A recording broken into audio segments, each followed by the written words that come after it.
Hi, this is the Corkboard, a series where we compare the early drafts of screenplays with the final film to give us an insight into the storytelling process.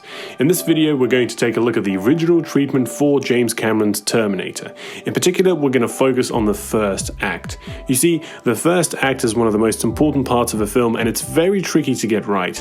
The characters, plot, theme, and setting all have to be introduced while still maintaining good pacing. And to me, The Terminator is an example of a film with a very tight first act that manages to cram all those elements in. But this wasn't always the case. The original treatment had Kyle Reese as one of two soldiers sent to fight the Terminator. Sarah Connor's introduction was her celebrating a negative pregnancy test, and the T-800 learned to drive by watching an elderly woman. But before we dive deeper into the differences, let's do a quick recap of the first act as it plays out in the final film. The Terminator arrives on the outskirts of LA. He comes across some punks, kills them, and takes their clothes. Reese arrives, less gracefully. He steals some clothes from a homeless man but gets caught by the police, who chase Reese through a closed shopping mall. Reese escapes the police and looks for Sarah's name in the phone book. Sarah arrives at Big Bun's diner where she works as a waitress. The Terminator steals a car. Sarah struggles at work. The Terminator acquires a bunch of weapons. Reese readies his own weapon, a shotgun he stole from the police. The Terminator looks for Sarah Connor in the phone book and finds the same three women as Reese. The Terminator arrives at the home of the first Sarah and kills her. Our Sarah sees the murder on the news during her lunch break. Reese has a nightmare about the future. Sarah and her roommate Ginger get ready for their dates. At the police station, Lieutenant Traxler and Sergeant Volkovich realize that the two Sarah Connor murders are more than a coincidence. Sarah's date falls through, she goes out alone, followed by Reese. Traxler and Volkovich call Sarah, but Ginger and her boyfriend Matt are too busy. Sarah's eating her sorrows away at a pizza place. She sees news of the second Sarah Connor murder and realizes she's next. Sarah flees to the Tech Noir nightclub, stalked by Reese. The Terminator arrives at Sarah's apartment, kills Ginger and Matt, before hearing a voice message from Sarah revealing her location. Sarah finally gets through to the police, who tell her to stay in the nightclub until they arrive. The Terminator arrives at Tech Noir, ready to kill Sarah. He is interrupted by Reese, thus triggering the inciting incident. At this point, we're 36 minutes into the movie. As first acts go, this one is pretty full on. Now let's compare it to the first act as it was originally written in the treatment. The Terminator arrives, kills punks, takes clothes. Reese arrives, and here's where the first change happens. Reese does not arrive alone. He's one of the two soldiers sent from the future to stop the Terminator. But Reese's partner materializes in the same space occupied by a fire escape structure. The soldier is fused into the metal railing. Reese reluctantly kills his partner by suffocating him. Reese then takes the hobo's clothes and escapes from the cops before finding Sarah's name in the phone booth. Next, we're introduced to Sarah, but this introduction is different. It takes place much earlier in the day compared to the final film. She collects the mail and goes up to her apartment where Ginger is celebrating a negative pregnancy test. The girls have breakfast. Ginger's boyfriend Matt pulls up outside the apartment. The two girls make their way outside, and Sarah promises to pick Ginger up after work. The Terminator stands in the parking lot, watching an elderly woman clumsily pull out of a bay. The Terminator then breaks into the nearby car and imitates her maneuvers. Sarah has just finished her classes for the day. She returns to her parked moped to find its blown a tire. Sarah asks a nerdy guy walking past for help. Sarah then rides to work, and we're finally back to where the film picks up.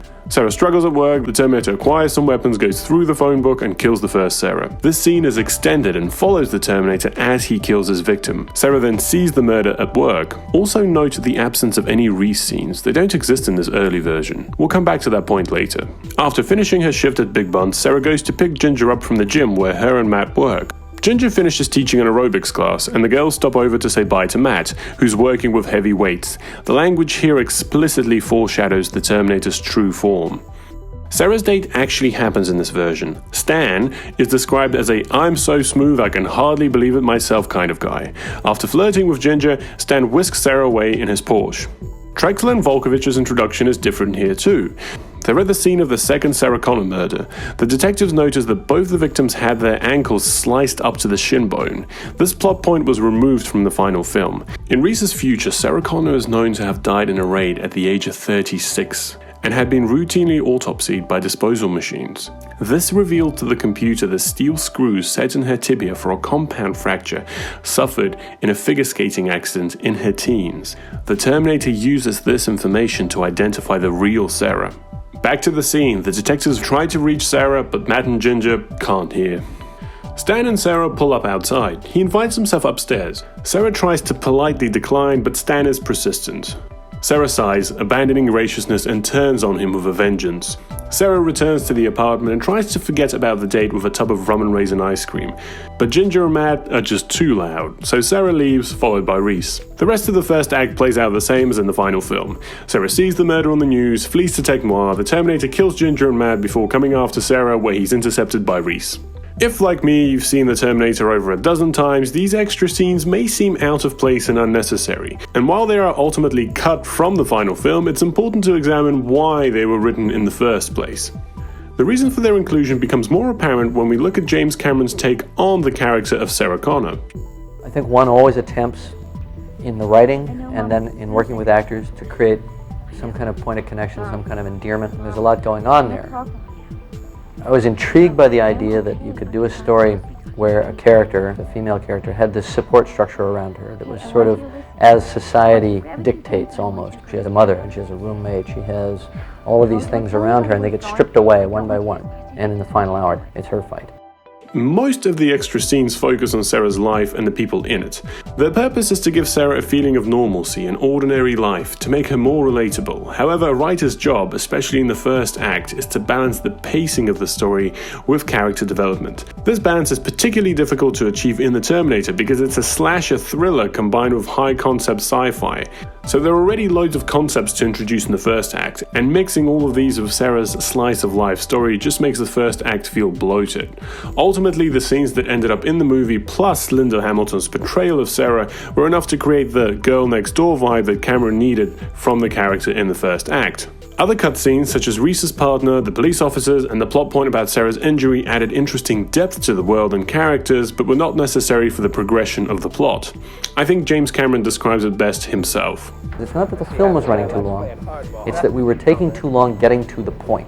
We were creating a kind of suspended mystery, and we didn't start answering those questions until Sarah got into the car with Reese and he started going, this is the deal, we're from the future, there's a war, the machines are running the show. Until you get to that point, there are only so many questions and unfulfilled moments that the audience can juggle. In the interest of good storytelling, we had to get to that point as quickly as possible. It's also important to note that a few scenes were added to the first act that were not found in the treatment. These are two scenes featuring Reese. In the treatment after his introduction, we don't see Reese again until Sarah leaves for the pizza parlor. That's a long time without seeing one of the main characters. The inclusion of these scenes not only keeps Reese fresh in the audience's mind, but it also allows us to get to know him better. We see he's a man out of time and the dark future that haunts him. These scenes also help to build the symmetry between Reese and the Terminator as they get ready for their confrontation. Another interesting thing to note is the difference between Sarah's date. Sarah is doing the rejecting in the treatment and being rejected in the final film.